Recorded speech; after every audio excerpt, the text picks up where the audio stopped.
గుండె జబ్బులు, షుగర్, ఫెర్టిలిటీతో బాధపడుతున్నారా? RNC super speciality hospital, Chintal, Quthbullapur. Governor quota MLC నియామకాలపై యథాతథ స్థితిని కొనసాగించాలని తెలంగాణ హైకోర్టు ఉత్తర్వులు ఇచ్చింది. వచ్చే నెల 8వ తేదీ వరకు యథాతథ స్థితిని కొనసాగించాలని హైకోర్టు ఆదేశాలు జారీ చేసింది.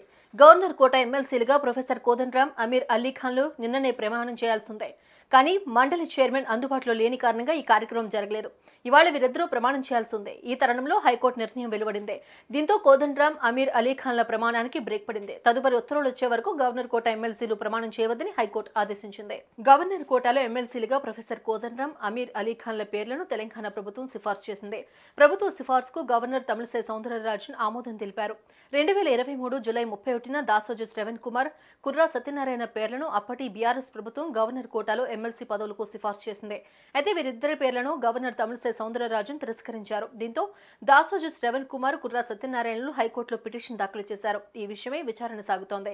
ఈ తరుణంలో అసెంబ్లీ ఎన్నికలు రావడం, బీఆర్ఎస్ ప్రభుత్వం అధికారాన్ని కోల్పోయి కాంగ్రెస్ ప్రభుత్వం అధికారంలోకి వచ్చింది. దీంతో రేవంత్ ప్రభుత్వం గతంలో పెండింగ్ లో ఉన్న గవర్నర్ కోటాలోని ఎమ్మెల్సీ స్థానాలను భర్తీ చేయాలని నిర్ణయం తీసుకుంది.